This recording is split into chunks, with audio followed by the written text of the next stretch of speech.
Sean todos bienvenidos nuevamente a sus programas Revista Digital. Hoy nos acompaña nuestro amigo y compañero Edgar Reyes, quien es un magíster en filosofía, tecnólogo, escritor y maestro universitario o profesor universitario y demás profesiones que un programa no sería suficiente para nosotros resaltar todos sus méritos.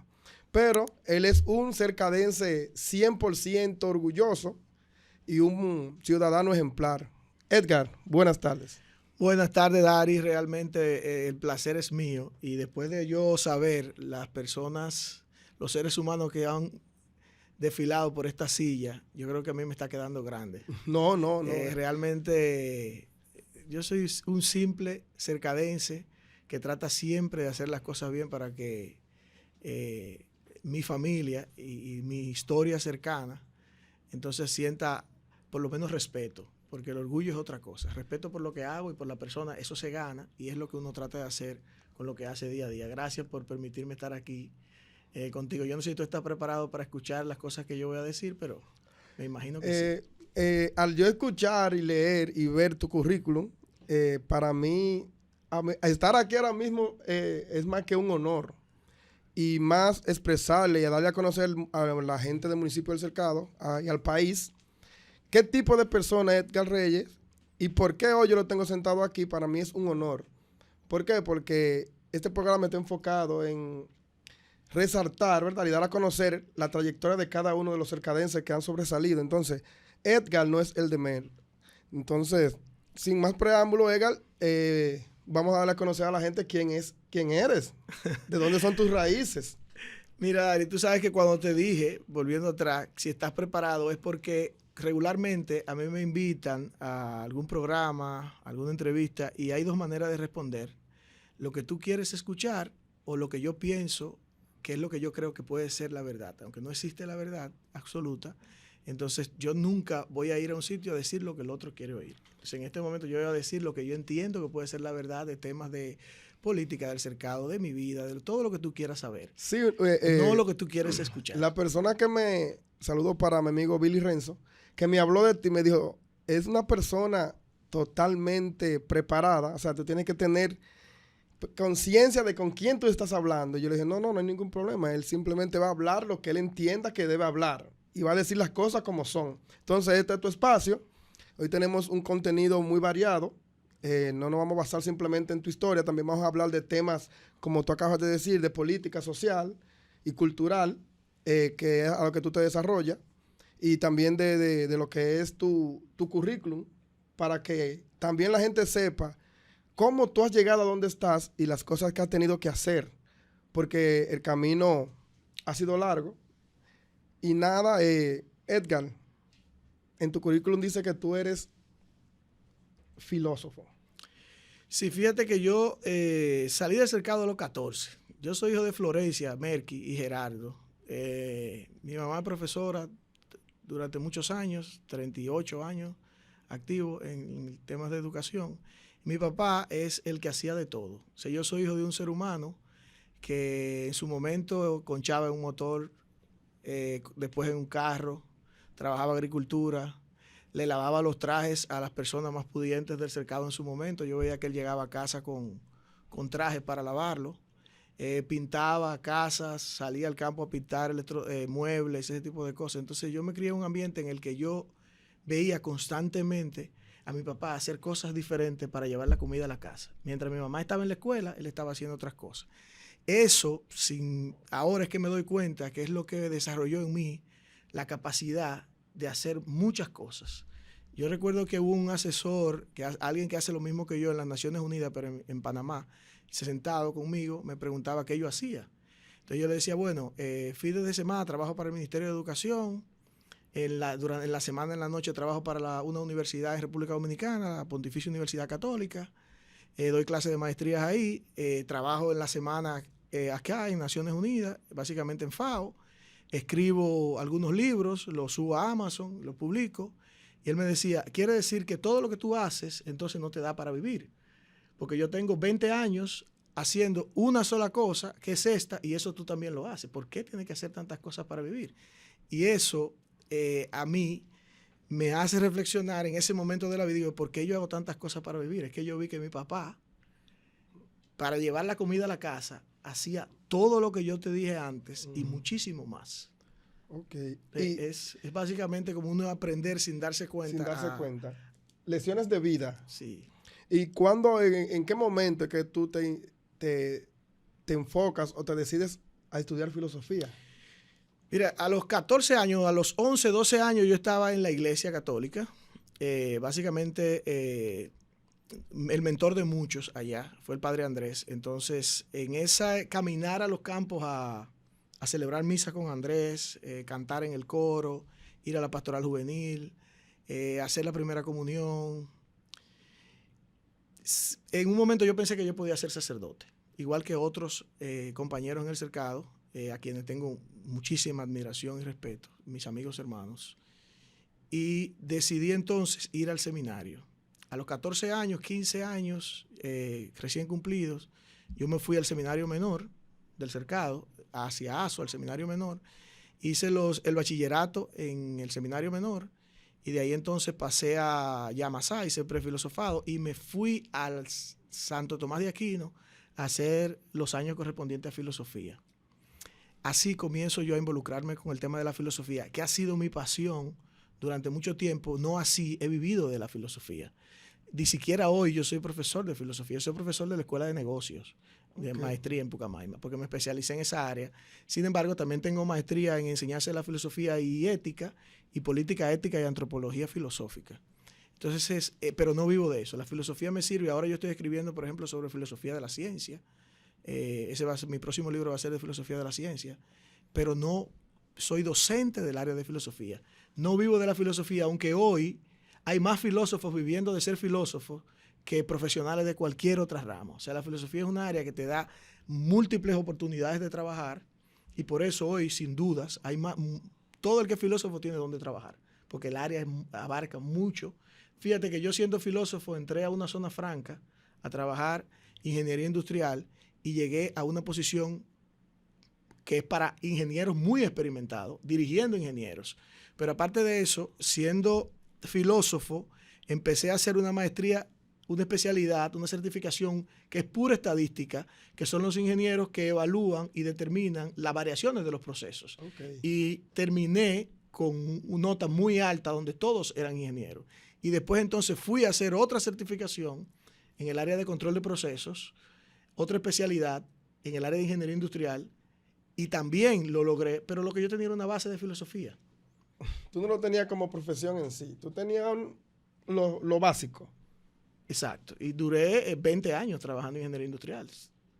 Básicamente con una base de filosofía que me sirve para estudiar sin dudas cualquier carrera. Pero en ese momento tú no eras ingeniero. No, claro que no. Solamente filósofo. Filósofo. Y eso me permitió a mí avanzar hasta que ya me especialicé entonces en el área de negocio, porque necesitaba cambiar el modelo de generar recursos. Okay. O sea, salgo de la zona franca y entonces que me enrolo en todo el área de estrategia. Fue una maestría de estrategia, básicamente. Y a propósito de la filosofía, que se oye bonito, o sea, cuando mencionan un filósofo, la gente entiende que es una persona, obviamente, que tiene un buen léxico, una persona que es culto, discreto, todas esas partes. Eso define un filósofo, pero ¿cómo se aplica la filosofía en el diario vivir de una persona? O sea, si los filósofos viven igual que los otros. Eso es lo que la gente quisiera como saber. Si un filósofo tiene una vida común y corriente igual que las demás personas. La diferencia principal es que el filósofo, yo no soy filósofo, yo estudié filosofía, me falta mucho. Quisiera algún día, yo sé que no me va a alcanzar el tiempo porque ya tengo una visión muy lejana y mi cuerpo va caminando más lento por la edad. Entonces hay cosas que ya yo sé que no la puedo alcanzar. Sin embargo, la diferencia entre una persona que lee y una que no lee es que la persona que lee sabe que no es importante y el que no lee se cree la gran cosa. Okay. Entonces, comenzando por ahí porque cree tanto en él que no se mete a vivir otras vidas. Entonces, la filosofía es tan importante como la vida misma. De hecho, hoy sabemos que la filosofía es la base de la paz mundial. Todo el conocimiento humano, todo el conocimiento está cimentado sobre la base de la filosofía. Wow. Todo lo que hoy somos como conocimiento, lo que sabemos y lo que construimos es en base a la filosofía. Entonces, ¿cómo vive un filósofo? Probablemente más ocupado que preocupado. Regularmente la gente común se preocupa mucho. El filósofo sabe que tiene que ocuparse de resolver las cosas, por eso se pregunta tanto, porque la base de todo es la pregunta. Nosotros, y hoy, sobre todo hoy en un mundo en el que la gente estudia y hay una parte de esforzarse que es para engañar a otros, para sacar ventaja. Entonces la filosofía te enseña, por eso es que hoy necesitamos más que nunca recuperar la filosofía de la ciencia para regular la ciencia y recuperar la ética profesional en todos los niveles. O sea que sí es útil la filosofía. Y si yo hubiese podido influir en mis hijos, hubiese preferido que antes de hacer una carrera hubiesen estudiado filosofía. Ninguno me hizo caso, pero yo sé que tienen una base porque hablamos mucho en la casa de esto y por lo menos se esfuerzan con temas que comúnmente los muchachos no piensan en eso. En momentos atrás habías mencionado que eras católico. ¿En qué se relacionan esas dos cosas? La filosofía y la religión. O sea, no hablo como católico en sí, sino con las religiones, porque es un tema muy complejo.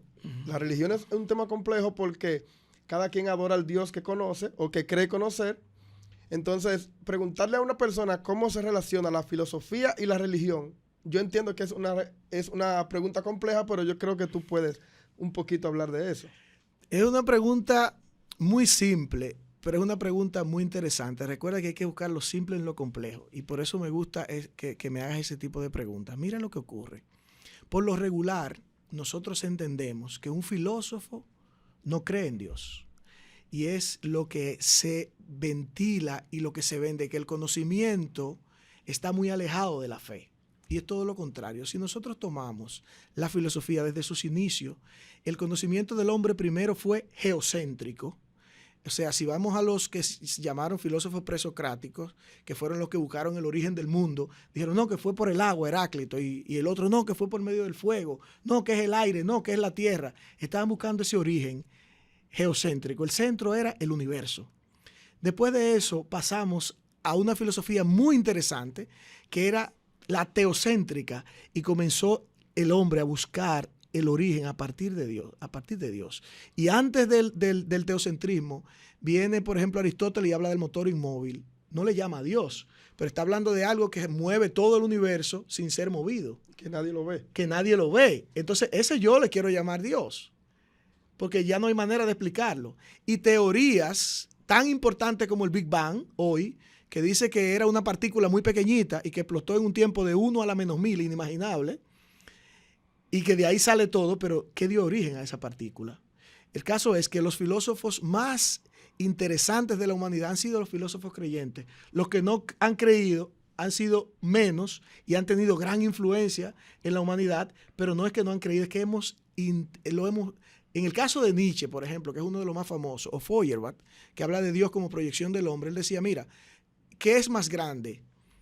¿Tu mente o Dios? Y uno dice, Dios es lo más grande. Y entonces, ¿por qué tú lo puedes meter en tu mente? Entonces, la respuesta ante eso es todavía más interesante, porque él puso algo de mí, dentro de mí, que yo lo saco cuando yo quiera. O sea, no es que de Dios es proyección del hombre. Entonces se cae una teoría tan interesante como la de Dios proyección del hombre de Feuerbach. Pero no solamente eso. Si nosotros vamos al último genio universal, que es mi personaje favorito de toda la historia de la filosofía, que es Wilfred Gottlieb Leibniz. Leibniz, si tú pones en Google o cualquiera de nuestros, de las personas que nos ven, que te escuchan, que yo sé que son muchas, ponen en Google último genio universal. Le va a salir alguien que se llamó Gottfried Wilhelm Leibniz.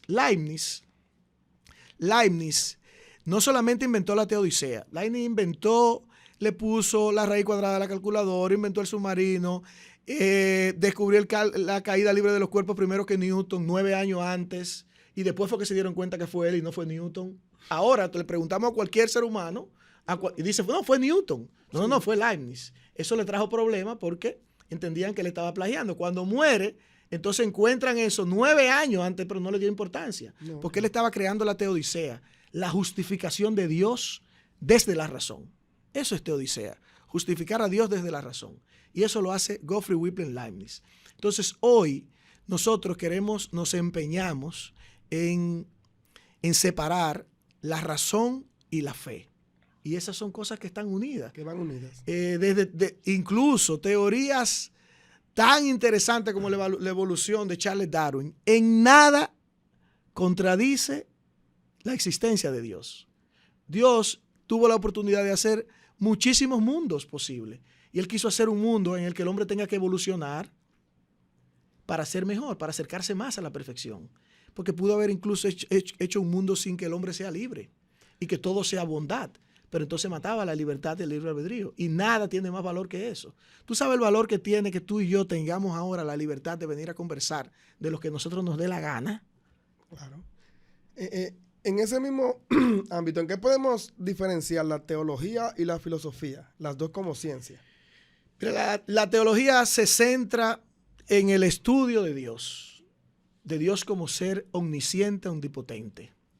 Todo lo que tiene que ver, teo es Dios y logía es estudio. Sí, claro. Y filo es conocimiento, filosofía, amor por el conocimiento. Okay. Mientras que teología es el estudio o el conocimiento de Dios. Ahora, la filosofía, la teología no necesariamente abarca todo lo que tiene que ver con filosofía. Ahora, la filosofía necesariamente tiene que responder a la idea de Dios. ¿Por qué? Porque la filosofía responde a todas las cuestionantes importantes de la vida. Responde quiere saber qué es la fe, cómo se vive, cómo se aprende a tener fe, el conocimiento, cómo llega, nos llegó desde que nacemos o lo adquirimos en el proceso, cómo es el mundo, somos seres humanos buenos por naturaleza y el mundo nos daña o somos malos y tenemos que arreglarnos en el mundo. ¿Cuál es la idea de Dios? ¿Qué es la libertad? ¿Qué es el aborto? ¿Qué es la eutanasia? ¿Por qué sí? ¿Por qué no? Preguntas fundamentales de la vida que regularmente nosotros no nos las hacemos porque vienen ya con su respuesta hecha por una sociedad como tal. Entonces la filosofía tiene la responsabilidad de buscar una respuesta más amplia y de hacer que el ser humano, en base a preguntar, responder y cuestionarse, lo más difícil del ser humano es entenderse.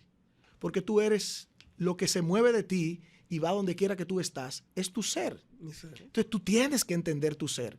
Y eso lo tienes que hacer desde el punto de vista de la filosofía, porque es la invitación a ese tipo de cuestionamiento. Es que nosotros somos seres que buscamos cada vez más. En filosofía nosotros le decimos seres intradistantes. Es el que cuando consigue algo, automáticamente ya dista de eso y se quiere mover a lo otro que sigue. Y ese movimiento eterno es lo que le da sentido a la vida. Aunque sea cíclico, porque hay una parte de la filosofía que cree en la ciclicidad del cosmos, que todo se repite. Pero en esa repetición hay tantas respuestas y preguntas diferentes que nunca terminamos de hacer el ciclo completo. Sí, escuchando tu definición de la filosofía y la teología, me intriga hacerte la siguiente pregunta. En tus conocimientos en el país y en el mundo, que has viajado mucho, ¿crees tú que es necesario, que debería ser prioridad enseñar filosofía en las escuelas? Mira, es apenas que nosotros hemos sacado la filosofía de escuelas y de algunas universidades. ¿Qué es lo que pasa? Primero que nosotros tenemos que formar las sociedades para la democracia.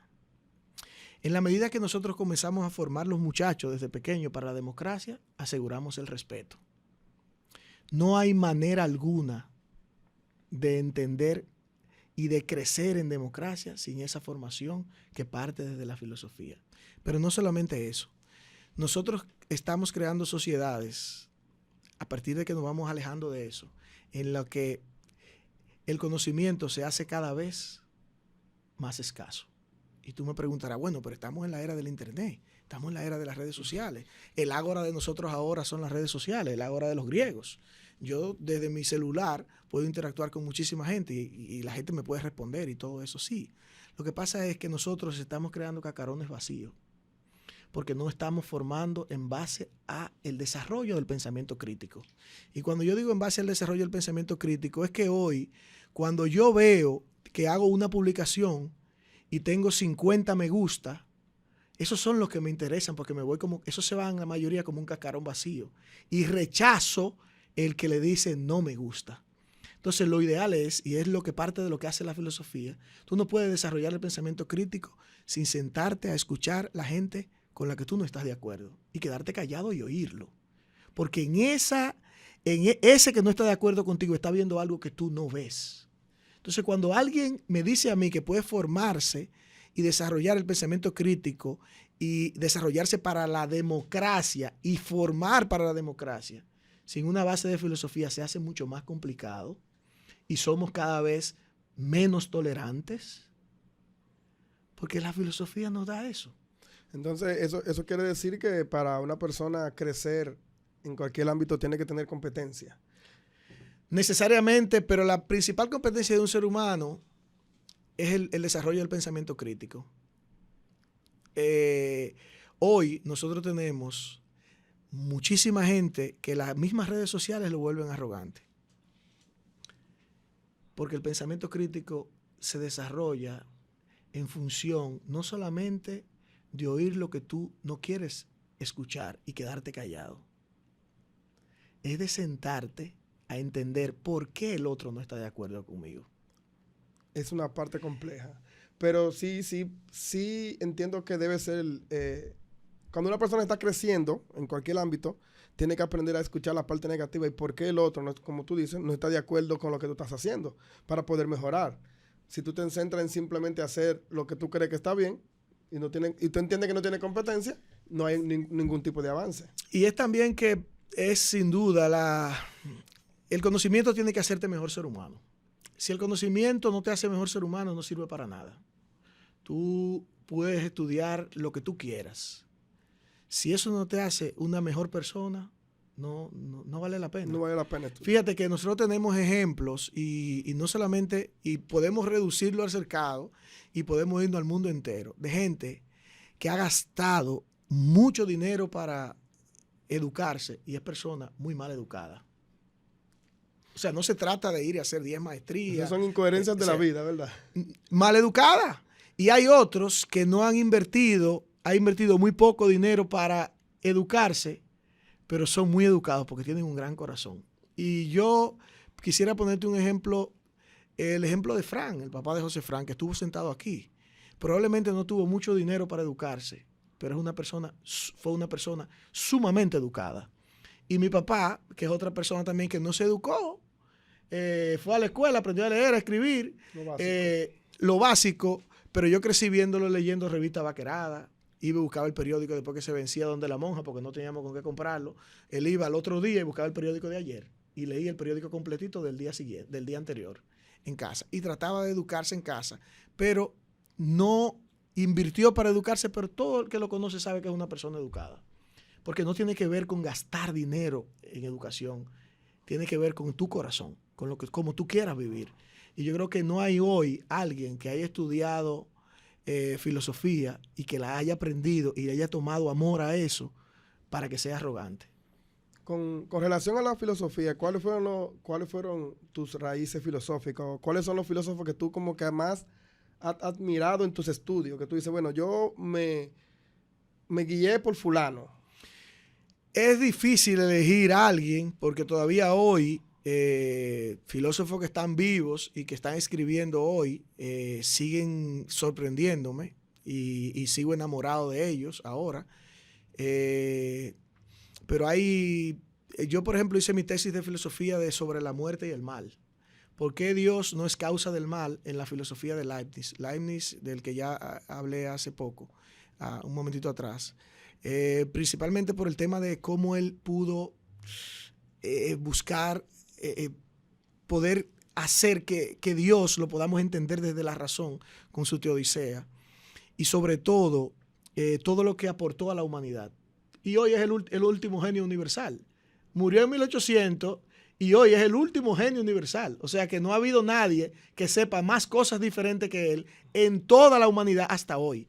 Entonces hay que admirarlo, igual que al padre de la filosofía moderna, Descartes, pero quizás hoy, si tú me preguntas hoy, yo admiro a alguien que se llama Byung-Chul Han, porque hoy está precisamente situándonos a nosotros en el mundo de las redes sociales desde la filosofía.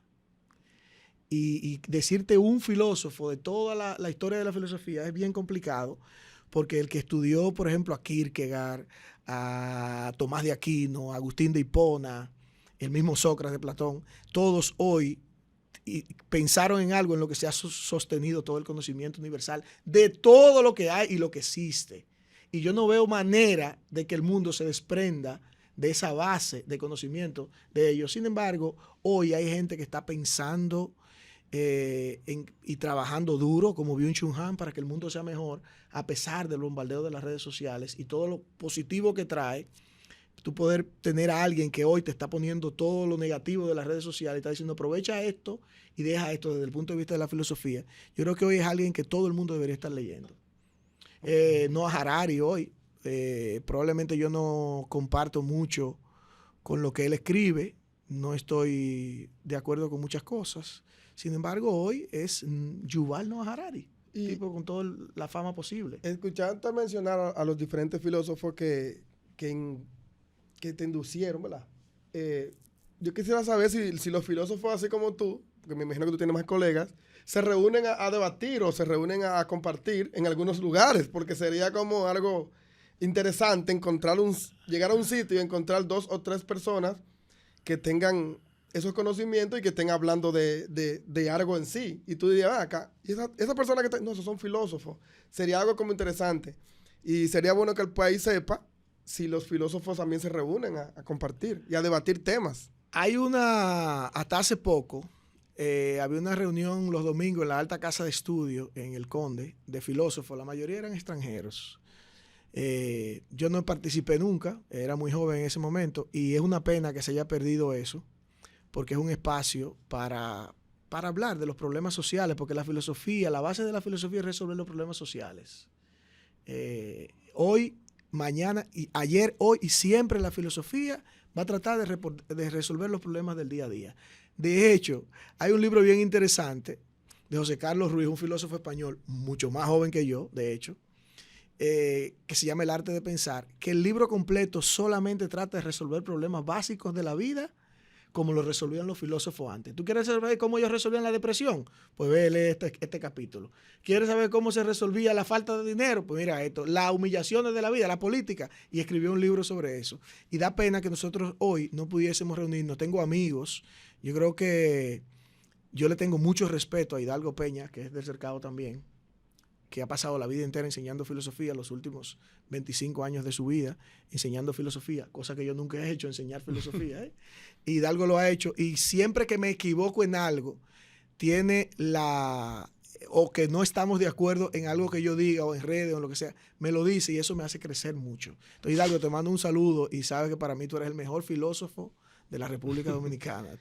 Sí, siguiendo con lo que es tu hoja de vida, tu currículum, hay algo que me llama la atención mucho, que es que dice que tú eres politólogo, licenciado en ciencias políticas. Yo hice maestría en política, en enseñanza de la filosofía, en política, ética y antropología filosófica. No hay un filósofo en el mundo que no haya estudiado política.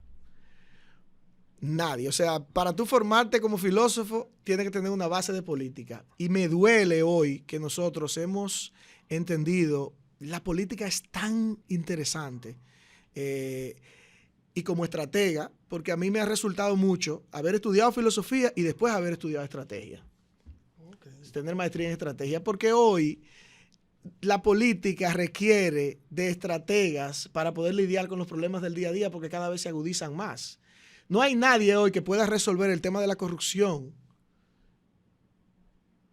desde lo que tenemos ahora, si no lo enfocamos, no desde la moral, porque la moral hoy, nosotros hemos moralizado temas que son totalmente antiéticos. Entonces, para poder entender eso, hay una base de política que hay que tener necesariamente. O sea, la moral es la manera como vive una comunidad y las cosas que quiere moralizar en la comunidad. Y la ética es universal, es lo que regula esa moral. cómo pudiese alguien trabajar regulando esa moral sin una base de filosofía y de ética y de política. Entonces, todo lo que yo he estudiado de política hoy, lo que hace es que me abruma, porque definitivamente no veo un norte, ni siquiera en nuestro pueblo, señores. Y ahorita quisiera que me den un chance para entrar ahí. ¿Cómo es posible que nosotros estemos moralizando temas que ni siquiera se acercan a la más baja o lejana posibilidad de algún tema ético?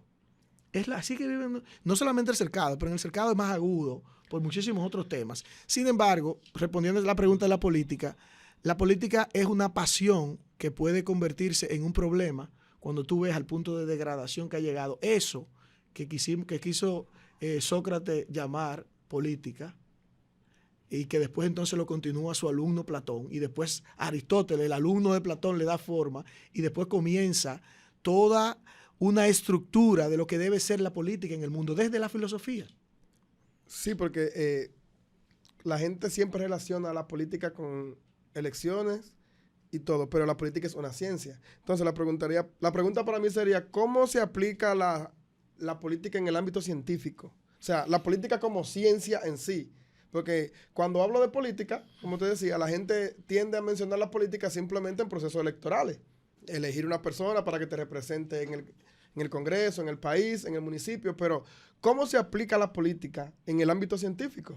Mira, la política tú no le puedes aplicar el método científico, pero sí puedes usar el método científico para poder hacer que las cosas funcionen desde el punto de vista, primero tomando, si tú quieres comprobar que algo funciona, mira para atrás. Yo siempre he dicho que la única manera de cambiar, lo único que tenemos seguro es el pasado, porque es lo único que podemos cambiar. Si yo ayer supe o me di cuenta que si me pongo una camisa roja para venir a este set, vine ayer con una camisa roja al set y veo que no se ve bien la luz. Estoy poniendo un ejemplo de a centavos para que nos entendamos, que con las luces no se ve bien. La única manera que yo tengo de cambiar el pasado es volver mañana con una camisa blanca. Okay. O sea, lo único que yo puedo cambiar es el pasado. El presente ya me cayó arriba y el futuro no ha llegado. No ha llegado. ¿Entiendes? Entonces nosotros no aprendemos del pasado. Entonces, ¿qué es lo que hace la política desde su fundación? Tiene unas raíces y tiene unas estructuras y tiene unas columnas. Nosotros nos hemos saltado todo.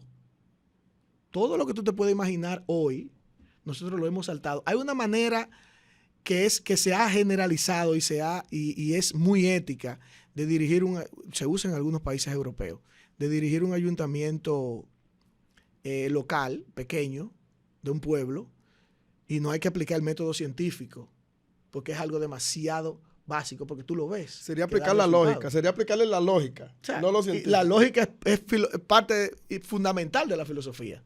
O sea, por eso para estudiar filosofía hay que dar tanta lógica y tanta estadística y tanta metafísica y tanta teoría del conocimiento y tanta historia. Pero es porque la historia es importante.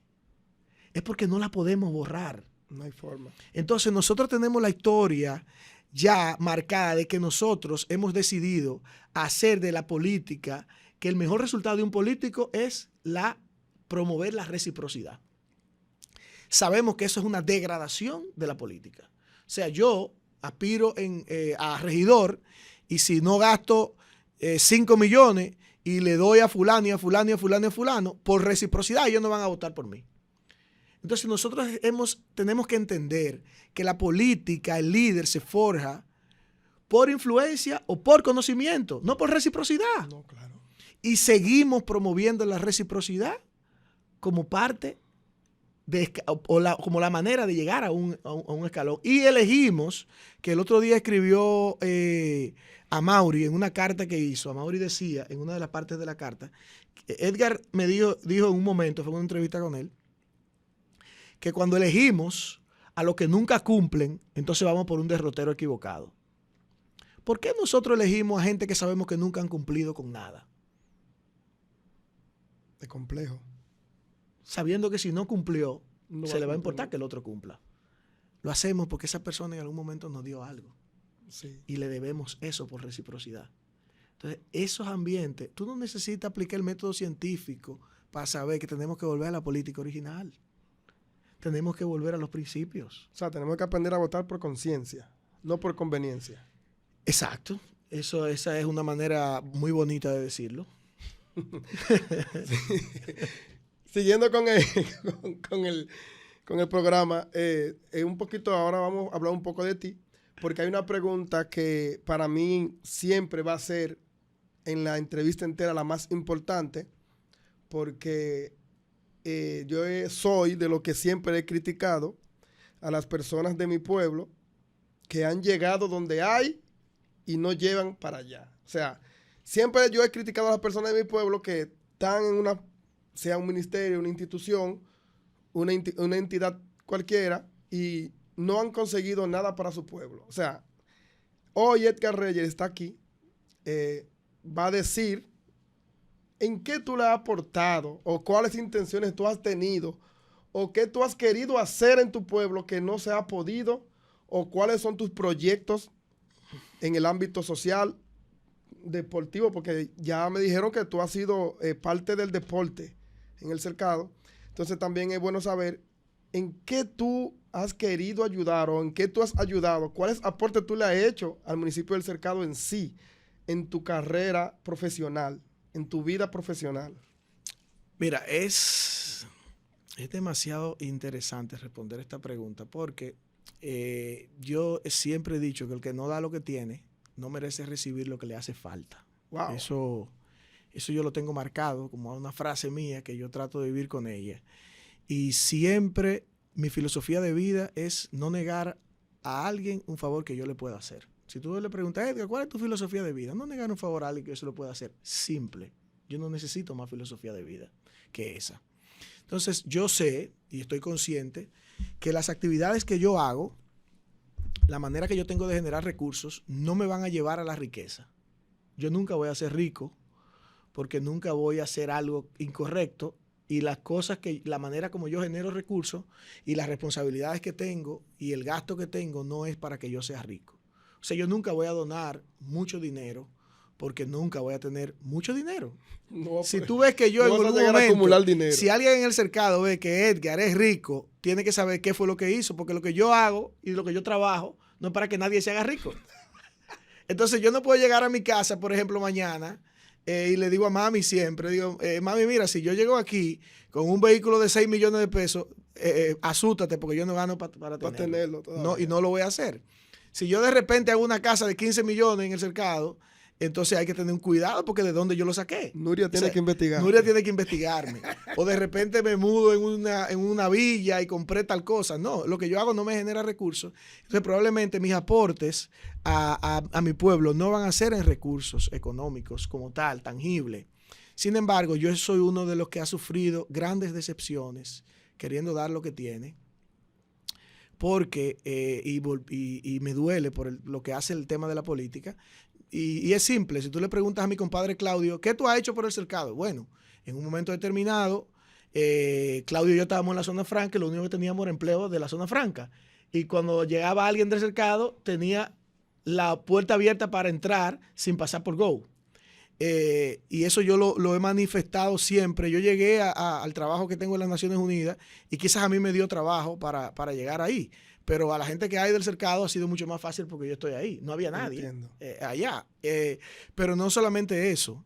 Y esto sí que es la primera vez que lo voy a decir. Y yo te preguntaba ahorita si tú querías que yo te respondiera la verdad o lo que tú quieres escuchar. Y tú me diste la libertad de decirte que dijera lo que yo entendía. No, en este espacio tú vas a hablar lo que tú tengas que hablar. Mira, hay grandes decepciones. Yo donde estoy siempre trato, si tú preguntas cómo llegó la FAO al cercado, no, la FAO no tenía proyectos allá, ahora tenemos. Y eso no es que me lo debe a mí, porque es una institución universal, que sin mí sigue funcionando igual. Pero quizá yo fui la primera persona que llegó ahí, de allá, y entonces algunas cosas están allá. Te voy a contar algo doloroso y triste. Y te lo voy a contar para que no se repita nunca más. Con nadie, no conmigo. Yo conocí un técnico de alto nivel, a nivel de agricultura, en FAO, que se trabajaba la agricultura familiar, en un proyecto en el que estábamos juntos, y de repente se va a dirigir una universidad y había quedado conmigo en ir al cercado a trabajar a dar asesoría técnica porque hay un microclima en la colonia interesante para cambiar el cultivo. Dice él, es un técnico de muy alto nivel, que es uno de los mejores microclimas del país.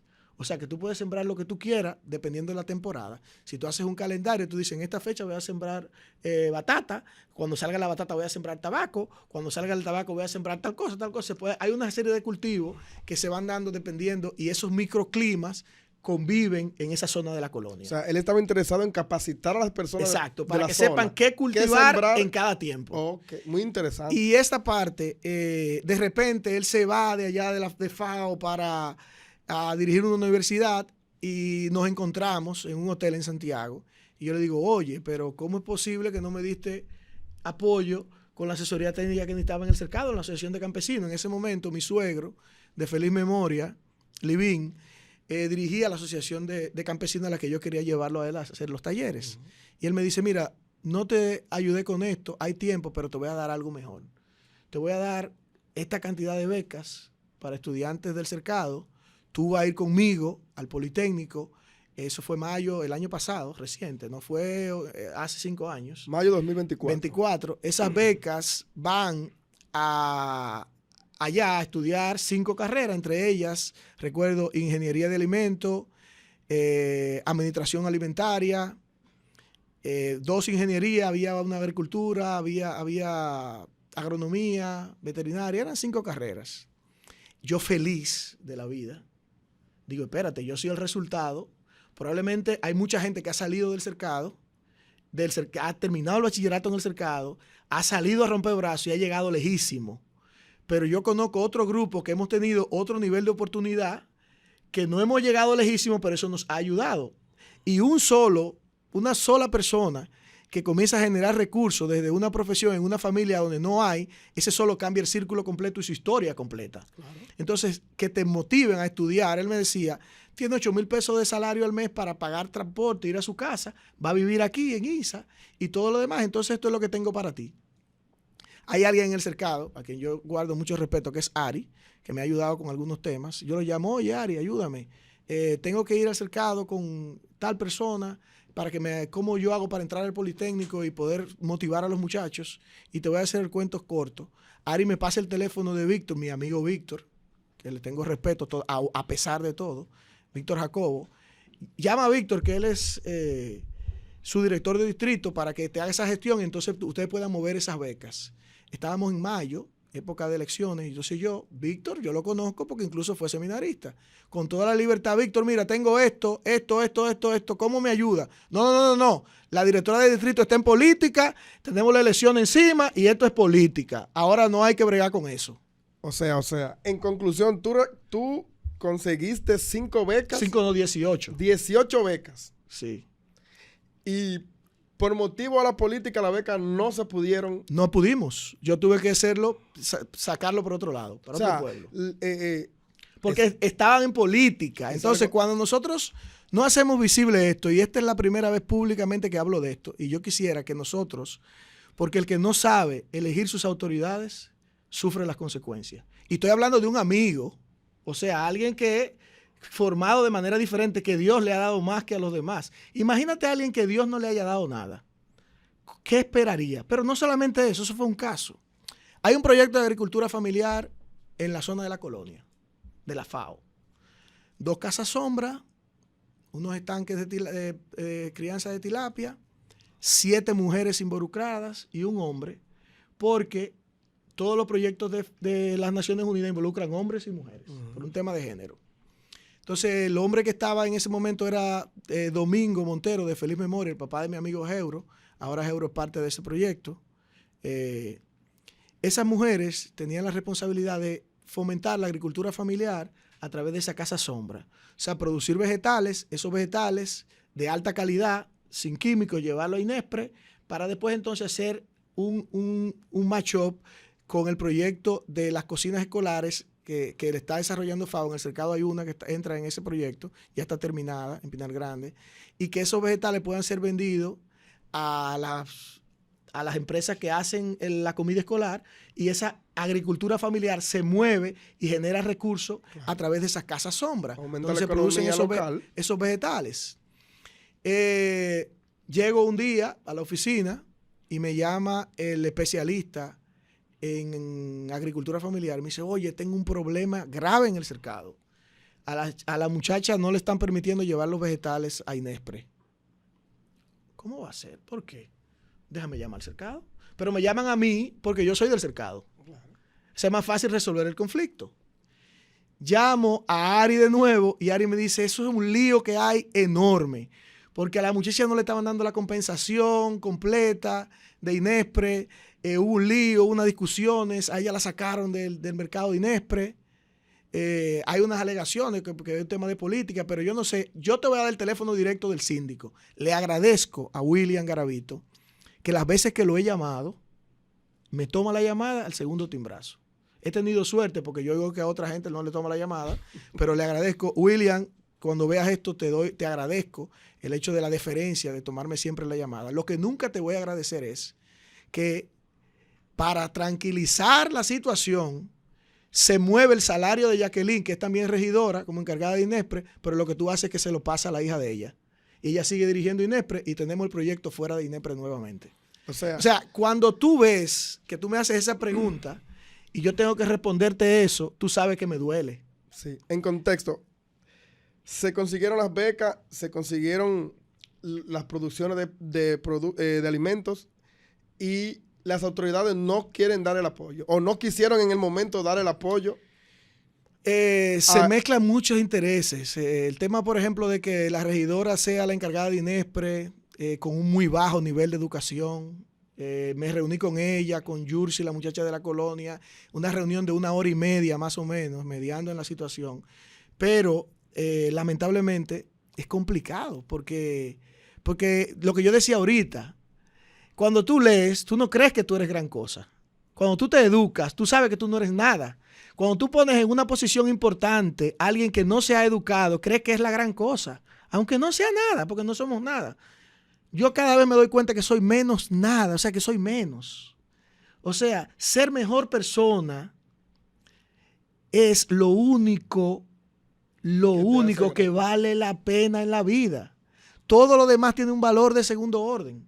Entonces, cuando tú eres el encargado o el administrador o el que por la razón que sea estás ahí, si no es para servir, no sirve para nada. Entonces, tú me estás preguntando y yo te estoy respondiendo. Sí. Y tú puedes editar y cortar lo que yo te estoy diciendo y no va a pasar nada. Yo no te voy a preguntar nunca. Pero tú me preguntaste qué yo he hecho y yo te estoy respondiendo porque no soy rico. Lo que has intentado hacer. Yo no soy rico. O sea, ¿qué es lo que yo tengo que hacer? Si me llaman para el cercado, como yo ando trabajando temas de educación, si me llaman para dar una charla de lo que yo sé hacer, yo no voy a decir que no. Eso es lo que yo tengo para dar. Sí. Si no tengo dinero, si me llaman del patronato, mira, necesitamos que venga a pitar un juego de basquetbol, tú estás aquí en el cercado. Yo voy y lo pito.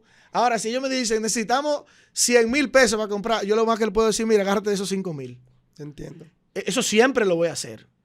O sea, pero tengo que dar lo que tengo, porque eso me va a hacer recibir lo que me falta. Ahora, yo no tengo dinero. Sí. Yo lo único que tengo es ese tipo de gestiones para desarrollar. Siguiendo con esa información, porque es un tema muy importante, que la gente del cercado sepa que sí hubo intención y que Edgar Reyes sí pudo gestionar ciertas cosas para el pueblo y que no han podido desarrollarse. ¿Qué pasó con esas becas?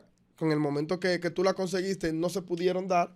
Si todavía eso se puede gestionar, ¿qué hay que hacer? Porque quizá para las autoridades locales quizás no tengan importancia, pero para ciertos estudiantes que tú sabes que llegaste aquí siendo hijo de personas de escasos recursos, que estudiar no es fácil. Que he tenido la oportunidad de estudiar en la universidad más cara del país, porque alguien se empeñó en darme esa oportunidad.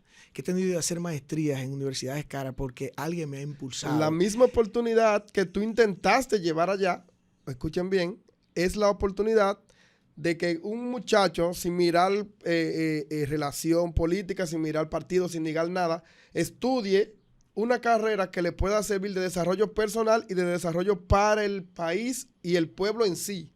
O sea, es bueno que la gente sepa ahora, o que tú nos digas a nosotros, en qué estatus está esa gestión, si todavía la podemos conseguir mediante ti, o sea, por vía tuya, o si ya eso no puede volver a llegar allá esa oportunidad, porque créeme, la juventud la necesita. La juventud no está perdida en su totalidad. Todavía hay jóvenes que sí quieren estudiar, hay jóvenes que no quieren cantar dembow, hay jóvenes que no quieren jugar pelota o que no tienen las condiciones de jugar pelota, pero sí pueden estudiar. Entonces, casi siempre podemos verlo a diario que los que más quieren estudiar son los que menos pueden. Entonces, si hay una persona, atención municipio del Cercado, aquí en la capital, que quiere conseguir, que quiere gestionar una ayuda para el desarrollo del pueblo, yo entiendo que por situaciones políticas ajenas que uno no conoce, eso no más lo conocen ellos, no se debe tronchar ese paso. ¿Por qué? Porque en la juventud es que está el futuro del país. Entonces, es bueno que ahora mismo tú nos digas aquí en cámara en qué estatus está eso, qué podemos hacer, qué pasó con esas becas que tú conseguiste para el Cercado 18 y que no se pudieron dar. Lo que pasa es que esas no pueden ser, porque el año comenzó, el grupo entró a ISA, sin embargo, es posible que el próximo año podamos lograr llevar a esa persona, Manuel Sena, al Cercado o mandar una vicerrectora, como él me había prometido, para entonces mostrar a los muchachos cuáles son los programas y poder acceder a ese beneficio. Siempre es posible. Esas no, porque ya esas se fueron a San Pablo, gestionar otras. San Juan de la Maguana, Las Matas, otros lugares cercanos. Esas no es posible ya, porque ya esas están en otros sitios, pero siempre es posible. Siempre hay proyectos. Yo en estos días tuve una conversación interesante, por ejemplo, por casualidad con Ramadán, que había una posición abierta ya en las Naciones Unidas, que entendí que él podía asumirla, un tema de mantenimiento de bosque seco, ese tipo de cosas, de su carrera. Y tuve una conversación interesante con él, porque le pregunté si podía, le mandé el link, envía tu resumen ahí, porque si te interesa, porque esta es una buena posición y en las Naciones Unidas es un trabajo en FAO y Naciones Unidas se puede trabajar. Entonces, ¿qué es lo que ocurre? En ese proceso, una conversación muy interesante con él y siempre hay cosas que se pueden hacer. Siempre hay cosas, desde donde tú estás, siempre hay algo que tú puedes dar. Claro. Lo que pasa es que yo no puedo generar expectativas porque yo tengo recursos muy limitados a todos los niveles. Recursos intelectuales limitados, relaciones limitadas, recursos financieros limitados. Entonces yo no trato de no generar expectativa en torno a mí, porque de hecho yo vivo con muchos límites. Pero de lo que yo sé que yo siempre voy a dar es de lo que yo tengo. O sea que siempre podemos conseguir lo que tengamos sin generar algún tipo de expectativa, porque mañana esa persona puede que no esté porque él no es el dueño de la universidad. Y entonces ya es más difícil sin la relación. Y con relación a la FAO, con el asunto de la producción de alimentos, que ya había comenzado y según tú hablaste ahorita, ya iba avanzada, pues ya estábamos produciendo y estamos vendiendo en Inespre. O sea, ¿qué pasó? Porque si cerraron el mercado, o sea, si le cerraron la posibilidad de vender los productos al pueblo, ¿qué pasó entonces con las casas sombra y con el proyecto? Mira, ellos siguen produciendo vegetales. Los vegetales van al mercado de las matas de Farfán. Tengo entendido, eso fue la última conversación que tuve con Yursi. Hay una probabilidad de trabajar en que mejore el tema del crecimiento de las tilapias en los estanques. Pero el proyecto como tal no es posible garantizar la continuidad porque hay conflictos. Entonces, donde hay conflicto, generalmente, ese tipo de conflictos, generalmente las Naciones Unidas se retira. Pues ya son conflictos políticos y yo, de hecho, todo el mundo sabe todo lo que yo hacía los últimos 4 años y con quién trabajaba a favor del presidente Abinader. Sin embargo, por mi trabajo, evidentemente, me alejé totalmente de todo lo que tiene que ver con política. Donde hay conflictos de ese tipo, regularmente las Naciones Unidas o la FAO como tal, como dependencia de alimentación y agricultura, se retira. Es probable que el proyecto no tenga continuación, es casi seguro. La idea es siempre, hay un proyecto que inició de esa misma manera, el más grande del país, que es Villa Popi en Constanza. Villa Popi comenzó con 2 casas sombra y hoy son los que suplen toda la fresa de todos los supermercados que se venden en República Dominicana. O sea, esa cooperativa que inició con 7 mujeres y un hombre como la del Cercado, como lo que se intentó hacer en el Cercado, hoy es Villa Popi.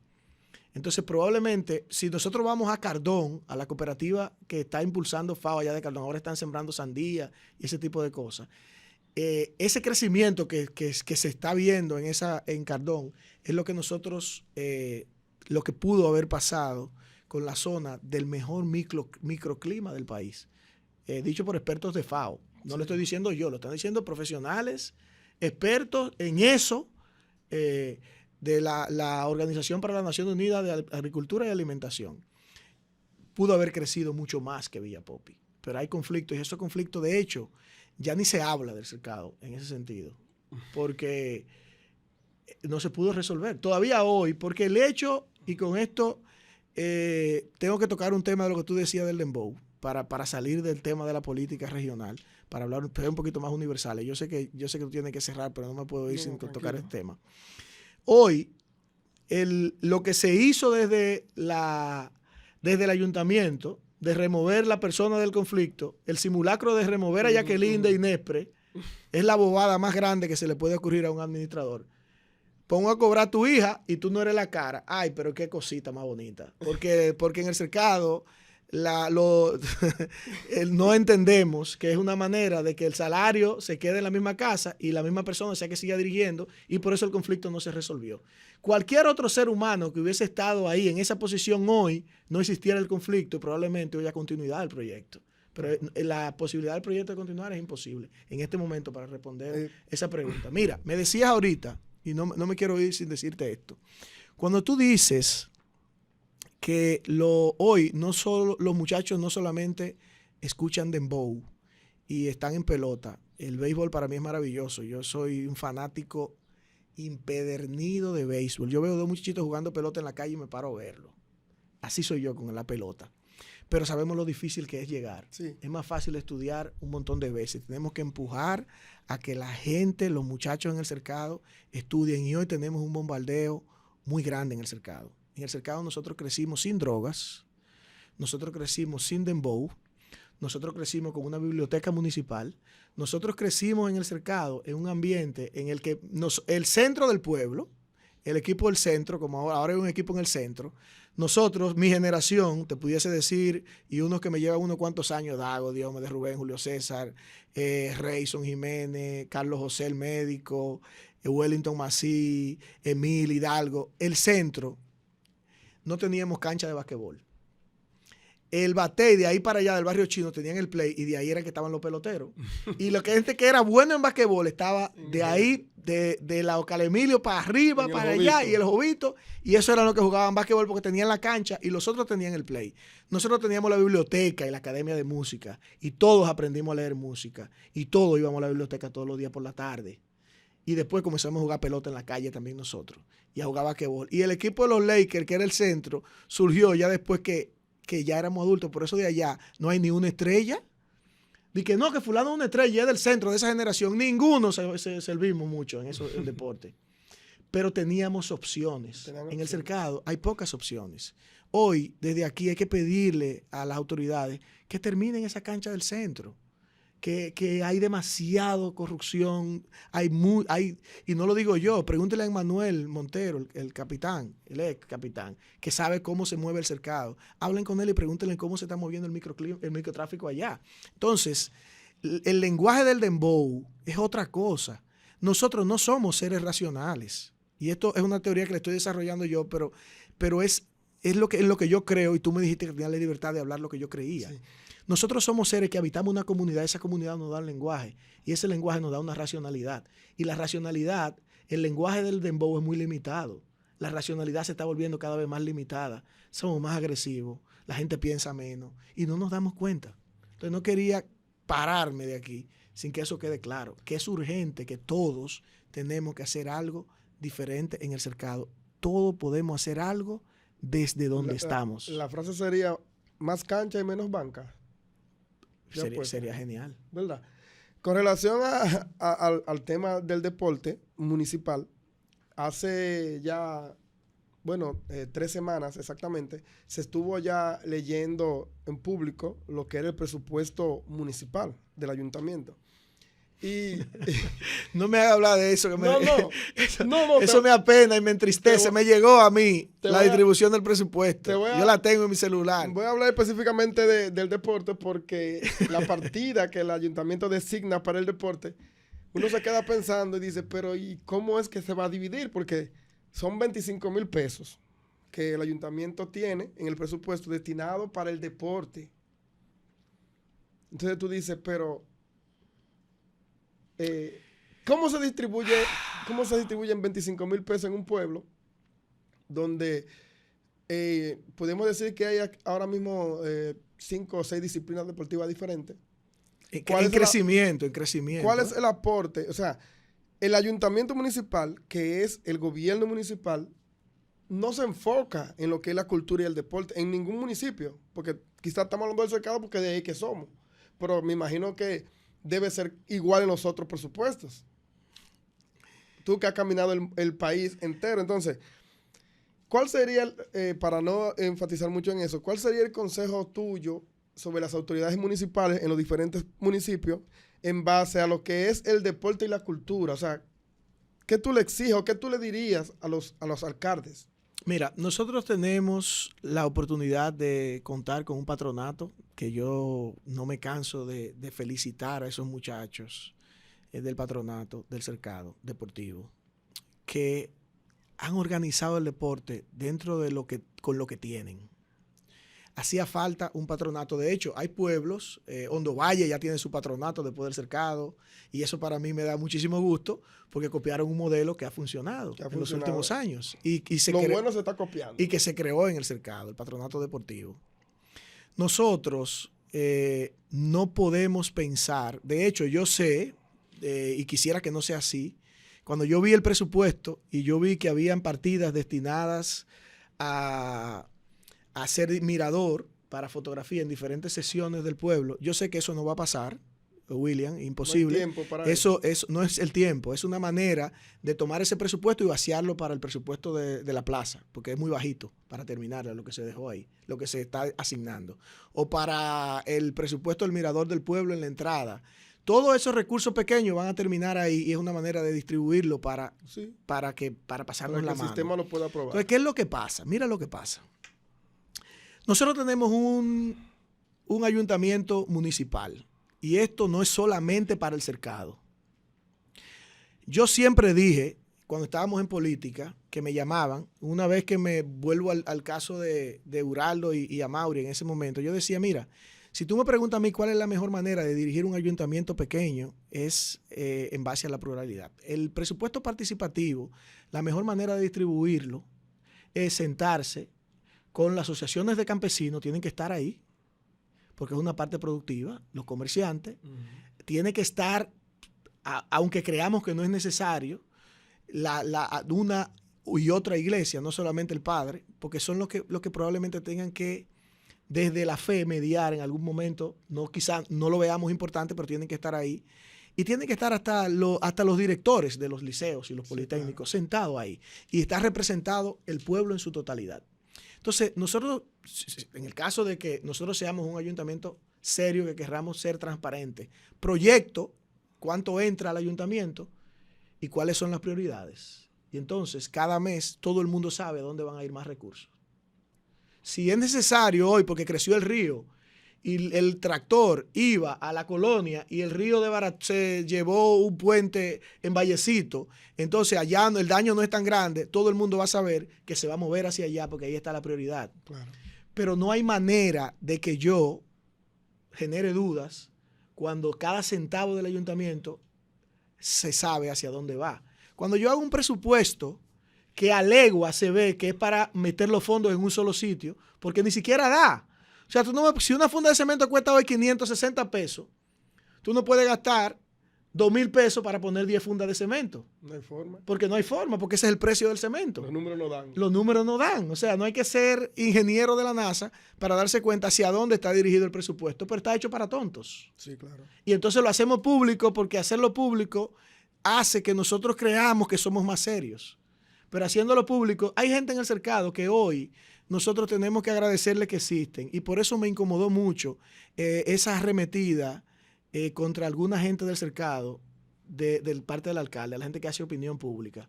¿Por qué? Porque yo no tengo que ser amigo de Uraldo para agradecerle lo que él hace desde donde está, claro, defendiendo el pueblo. Claro. Yo no tengo que ser amigo de Amaury, yo no tengo que ser amigo tuyo, yo no tengo que ser amigo del profesor que vive por la subida, ¿cómo se llama? Se me olvida, que me perdone. Que hace opinión. Yo no tengo que ser amigo de la gente de Bucánica, yo no tengo que ser amigo de ellos para saber que son necesarios, porque son los que vigilan y los que nos mantienen a nosotros atentos a que las cosas se hagan bien. Entonces, cuando tú tienes tu pensamiento crítico es tan enano y sin importar tus capacidades y sin importar qué tanto tú has estudiado, cuando tu pensamiento crítico es tan enano que no eres capaz de oír a la gente que no está de acuerdo contigo, no puedes ser líder, no puedes ser alcalde, no puedes ser diputado, no puedes ser senador, porque a ti hay que cuestionarte. Porque donde yo estoy hoy, a mí me cuestionan en mi trabajo, a mí me auditan y yo tengo que recibirla. En mi casa a mí me cuestionan, a mí me auditan, los hijos míos me critican y yo tengo que sentarme a oírlo y le pregunto. Y si pregunto es porque estés preparado para escuchar la respuesta. Entonces, cuando yo vi esto, me dolió, pero entendí que no todo el mundo, porque se haya educado, es educado. Porque haya pagado educación, es educado. Entonces, hoy, todo el que y vi el otro día que subió Uraldo algunas cosas relacionadas al ayuntamiento, y realmente cuando lo leo, me duele. Y cuando leo lo que está pasando, me duele, porque nos podemos acostumbrar, el hombre es un animal de costumbre, y nos podemos acostumbrar a eso. Y no merecemos. Nosotros fuimos por mucho tiempo el municipio per cápita que tenía más estudiantes en las universidades en República Dominicana. Hasta hace poco. Hasta hace poco nosotros teníamos la mayor cantidad de jóvenes ocupados en educarse que cualquier municipio per cápita. Hoy, lamentablemente, eso lo hemos perdido. Y hasta hace poco éramos el municipio más limpio del sur. Eso también duele. ¿Tú sabes por qué? ¿Tú sabes por qué duele? Porque eso también lo vendíamos. Lo vendíamos, sí. Y perder eso tiene que dolernos. Sí, y esta no es una conversación para el cercado.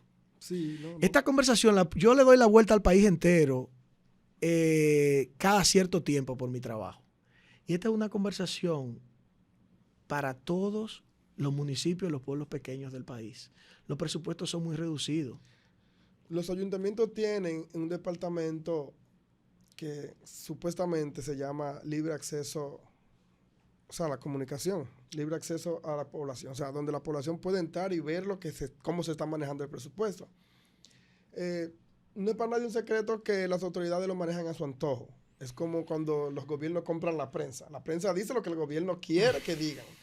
Eso está pasando en los municipios, que hay supuestamente una página web donde tú puedes entrar, leer el presupuesto y ver en qué está destinado el presupuesto y ver la nómina pública. O sea, supuestamente tú puedes entrar al ayuntamiento, por ejemplo, del cercado y ver quiénes trabajan ahí, quiénes cobran ahí. O sea, los ayuntamientos, por ley, tienen que hacer eso. Pero no es para nadie un secreto que la liga municipal es descentralizada del gobierno y que ellos se manejan a su antojo. La liga municipal es algo complicado. ¿Por qué? Porque ellos tienen sus leyes, tienen sus reglas y ellos manejan sus informaciones a su manera. O sea, ningún ayuntamiento dice nada de lo que tiene que decir. Principalmente el ayuntamiento del cercado, excúsenme que nos metamos tanto en eso, no le informa al pueblo por qué no está recogiendo la basura. Sencilla y únicamente pasan 5 o 6 días sin recoger la basura y cuando tú dices algo en las redes, entonces arremeten contra ti. No para responderte, sino para defenderse ellos. Porque ellos no se han enfocado en darle al pueblo, mediante las redes sociales, las informaciones. Se dañó el camión, pero dile al pueblo que se dañó el camión. Lo que pasa es que estamos enfocados en defendernos. Y cuando tú estás a la defensiva, tú no resuelves ningún problema. Una cosa es tú vivir a la defensiva y otra cosa es tú accionar para que las cosas sucedan. Yo quiero que alguien que haya visto ese presupuesto me diga a mí si ese presupuesto se cumple, cómo se va a cambiar un bombillo en el parque cuando se queme, si no tengo presupuesto para mantenimiento de infraestructura absolutamente de nada. ¿Dónde está el dinero para comprar escoba? ¿Dónde está para comprar carretilla? ¿Dónde está para comprar 2 latas de pintura para pintar un parque durante el año próximo? O sea, lo que existe con ese presupuesto se va a deteriorar porque no hay presupuesto para trabajar con eso. Entonces estoy diciendo porque lo revisé, el que me llegó. Si hay otro, entonces yo pido disculpas y que me manden el otro. Pero el que yo vi, lo que me dice a mí es que cuando se queme un bombillo del parque, no va a haber dinero para cambiarlo. Cierto. Entonces, probablemente nosotros, como cercadenses, y tenemos tanta oportunidad de elaborar un presupuesto bien hecho, porque en el cercado hemos tenido varios problemas. Yo dije una vez que nosotros teníamos que elegir lo menos malo de todo lo que había, lo menos malo. Tenemos la oportunidad de poder elegir algo que yo pueda ir consciente a votar por algo bueno, porque hemos tenido también otros candidatos que son sumamente preparados, con un buen programa de gobierno, excelente, pero evidentemente es muy mala persona, son malas personas. Entonces, para yo elegir a alguien que yo no considere que sea buena persona, es complicado. El cercadense, o diría no el cercadense, en las municipales se vota más por conciencia o o sea, no por capacidad. La gente no vota por ti y que Edgar Reyes tiene mucha capacidad. No, la gente dice, no, ese muchacho es hijo de fulano, ese muchacho es muy buena gente. O sea, en el cercado se usa mucho el socialismo a la hora de elegir una persona. Porque la gente ve quién tú eres, cómo tú te has desarrollado en lo que tú haces y dije, yo voy a votar por él porque él, cuando yo voy a su negocio o cuando yo lo veo en la calle, él siempre me saluda. Todavía existe eso en los municipios y la gente no lo quiere aceptar. Hay 2 tipos de candidatos, que está el candidato que se hace popular y el candidato que nace popular. Hay personas que en toda su vida, por ejemplo, yo voy a mi pueblo, yo no soy un candidato, ni sé si lo vaya a hacer algún día, y la gente me aborda y me dice, wow, ¿cuánto tiempo que no te veo? Pero hay otras personas que tienen que llegar al pueblo, empezar a regalar cosas para darse a conocer. Entonces, hay personas que llegan a la política por ser populares y hay otra gente que llegan a la política por sus recursos. Entonces, hay que saber elegir qué tipo de personas tú estás eligiendo para que te representen en el ayuntamiento. Porque una gente que gaste 5, 6, 7 millones de pesos para ser alcalde, no me digas tú a mí que a trabajar que va, porque ese dinero tienes que buscarlo. Sí, lo que pasa es que nosotros volvemos al inicio de esta conversación y es que hoy, ¿por qué tú crees que para ser regidor hay que gastar dinero si tú vas a representar al pueblo y vas a cobrar un salario? Lo que pasa es que todavía hoy tenemos el liderazgo por reciprocidad. Entonces, cuando es la reciprocidad la que va a nombrar a alguien, tengo que votar por él porque él me dio una pastilla. Tengo que votar por él porque a mamá... Eso lo implementó Balaguer en este país. Y lamentablemente todavía sigue siendo así. Hay gente que son balagueristas hoy porque Balaguer le dio un apartamento a su mamá, a su abuela, a su tía, porque daba muñeca y bicicleta y sabía trabajar con generaciones. Porque cuando Balaguer le da una bicicleta a un niño de 10 años, en 8 años, esa persona vota. Sí. Y va a votar por Balaguer. Eso se llama mi primera bicicleta. Eso se llama el liderazgo por reciprocidad. Y hoy tenemos que trabajar nosotros. Hablaba con alguien del cercado el otro día, con Nachi, el de William, de eso, una conversación privada de nosotros, de cómo nosotros pudiésemos desprendernos de la reciprocidad. Yo, por ejemplo, en el cercado, ni en el cercado ni en ningún lado, o sea, un ser humano como yo no puede aspirar a ningún cargo público importante porque saldría frustrado porque no lo van a dejar hacer lo que quiera o lo que entienda que es lo correcto. Y entonces, mientras la política no sea limpia, hay seres humanos que no deben entrar en política. Entonces, mientras la política no tome el carácter que realmente merece, lo que es realmente la política, mientras no controlemos esto, hay seres humanos que no deben entrar en ambientes políticos, porque simplemente tendrían que dejar de ser ellos o desgastarse o dejar que todo siga como va. Y si yo soy parte de eso, ya no puedo hablar. Si mañana yo soy parte de un tema político del cercado o de si yo soy asesor técnico o asesor del ayuntamiento municipal de cercado, salario 35,000 pesos, 40,000 pesos. Ustedes entienden que una persona como yo, el síndico, lo va a aguantar un mes pagándole él, firmando una nómina, sabiendo lo que yo voy a hacer. No va a pasar.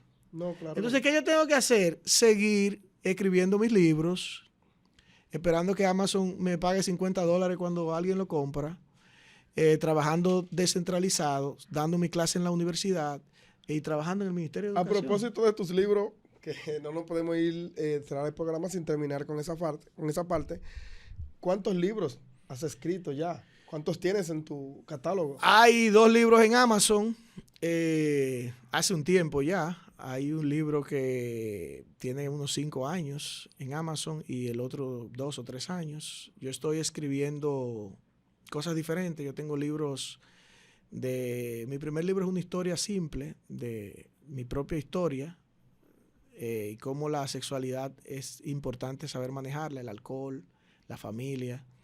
Qué tan importante es saber que tú tienes que renunciar cuando eliges. Si tú me preguntas a mí cuál ha sido tu mayor error en la vida, que muchas veces que en el tiempo he aprendido que yo soy muy bueno para elegir y muy malo para renunciar. Y nadie puede ser feliz ni siendo mala persona, es mentira. Alguien que sea mala persona no puede ser feliz. Y alguien que no sabe renunciar cuando elige tampoco puede ser feliz. Entonces, toda elección importante de la vida exige una renuncia importante. Si tú decides ser ingeniero o ser médico, probablemente estés renunciando a ser maestro, o estés renunciando. Maestro probablemente se combina. Pero si tú elegiste ser médico, probablemente renuncias a ser maestro. Y entonces, si elegiste una mujer, que es lo más común en los hombres, no sabemos renunciar a todas las demás. Y toda elección importante exige una renuncia importante. Perfecto. Entonces, quise escribir eso en un libro. Lo otro ya es la historia de una persona con cáncer que me pidió que acordamos escribir su historia desde que comienza hasta que termina. Y ahora estoy haciendo una segunda parte, todo lo contrario, con el cáncer de un gran amigo que se fue ya, está en la casa del padre, que vivió la vida de una manera totalmente diferente. En vez de hacerse una eutanasia cuando ya el cáncer comenzó a doler, decidió soportar el dolor y vivir hasta el final. Y entonces es la segunda parte. Y filosofía de la ciencia, que yo creo que hoy es importante. Estoy escribiendo también sobre eso. ¿Y dónde la gente puede adquirir tu producto? Solo en Amazon. Tú sabes que hoy probablemente una persona como yo no escribe para que lo vean en el supermercado, en el Jumbo, para que lo vean en Cuesta, para pagar mucho dinero, para imprimir libros y entonces después andar con él en el carro a ver si alguien lo compra. Yo quiero que no le digo a nadie que compre mis libros. Igual que como yo no le digo a alguien que... Yo le decía a Domingo, que tiene una compañía de remodelación de cocinas y eso, diciéndole que vaya a hacerme unos closets en casa, que yo no le voy a pedir a él, no le voy a dar apoyo a él. Yo no lo voy a apoyar. Yo necesito un servicio y ese servicio yo se lo tendría que pagar a alguien y se lo voy a pagar a él porque confío que él lo va a hacer bien. Y así yo creo que son los negocios. Yo no le digo a nadie que compra mi libro, apóyame. No me apoyes. Si tú quieres leer, tú quieres informarte y tú quieres comprar un libro de ese tema, yo soy una opción. Tú lo compras. Si lo vas a comprar para apoyarme a mí, no tiene sentido. Para nada. No, claro. Tú sabes, porque de una u otra manera yo tengo críticas muy buenas y críticas muy malas. En Amazon, malísimas. Y muy buenas. Entonces yo acepto esas que no son agradables, pero yo sé que dentro de eso, esas son las que me ayudan a mí a mejorar. Esas 5 estrellas, yo tengo un libro que todos son 5 estrellas. Tengo una que tiene un comentario donde me dice de todo el tipo, malísimo, repite muchas cosas, que sé yo qué. Eso me ayuda a crecer. Los demás elevan mi ego. Entonces, ¿qué es más importante para mí? ¿Crecer o que crees que el ego? No. Entonces, esos libros están ahí en Amazon. Pone mi nombre en Amazon y ya van a aparecer mis libros. Si pone Edgar Reyes Montero en Amazon, aparecen los libros. Sin embargo, si usted quiere leer, no necesariamente léame a mí. Hay un montón de una biblioteca gigante en Amazon. El libro te llega. Yo no imprimo libros por el costo de imprimir aquí, pero te va a llegar un libro de Amazon con una impresión muy buena. Tú lo puedes leer abriendo el libro completamente sin que se te pierda una letra, porque son exigencias de Amazon. Y vale la pena quizás no comprar el mío, pero comenzar a aprovechar esa biblioteca que tiene Amazon, libros muy económicos, buenos. Ahí yo he comprado libros que me sirven para toda la vida. Ese libro de José Carlos Ruiz, El arte de pensar, para mí es un libro maravilloso para cualquiera. Y es El arte de pensar. El arte de pensar. José Carlos Ruiz. Ya se ha cumplido el tiempo. Un solo programa no es bastante para conversar con Edgar Reyes porque es una persona que está suplida de contenido. Esto ha sido todo por hoy. Solamente agradecerte por venir hasta acá. Simplemente tuve que escribirte y hacerte la invitación y siempre estás disponible. Eso quiere decir que eres un 100% cercadense que siempre estás dispuesto a colaborar. Gracias por venir aquí a este programa y recordarte que este programa es tuyo. Siempre que tú quieras venir y conversar conmigo, aquí estamos. Esto es Revista Digital. Yo soy Dani Romero. Síganme en YouTube y en Facebook. Estamos haciendo contenido de calidad para ustedes. Gracias por esta oportunidad. Yo sé que hay seres humanos que cuando vean esta entrevista no van a estar conformes conmigo. Igual, yo estoy dispuesto a responder ante cualquiera de las cosas que he dicho y a limar aspereza, porque no se trata de molestar ni de dañar, sino de decir siempre las cosas para crecer. Hay alguien, Dari, que me pidió que en tu programa se le mande un saludo muy especial desde Nueva York, aparte de Nina, que es un colaborador de todos, y veo que su marca está aquí, pero Monkey me pidió que tú le enviaras un saludo especial, porque él dice que él es un orgullo hispano, porque tiene 14 años en Nueva York, nunca lo ha parado la policía, nunca ha hecho nada incorrecto y pasa todo el tiempo trabajando, y que en el cercado nadie lo saluda. Un saludo para Monkey Lynn, el fuerte de Corona, que dice, ¿verdad? Recordar que estas marcas que están aquí son las patrocinadoras de este programa. Son marcas de nosotros allá en el cercado y de personas que siempre están dispuestas a colaborar. Saludo especial para Miguel Encarnación, ¿verdad? Que siempre está dispuesto mi primo querido, Miguel, a colaborar. Buenas tardes. Gracias.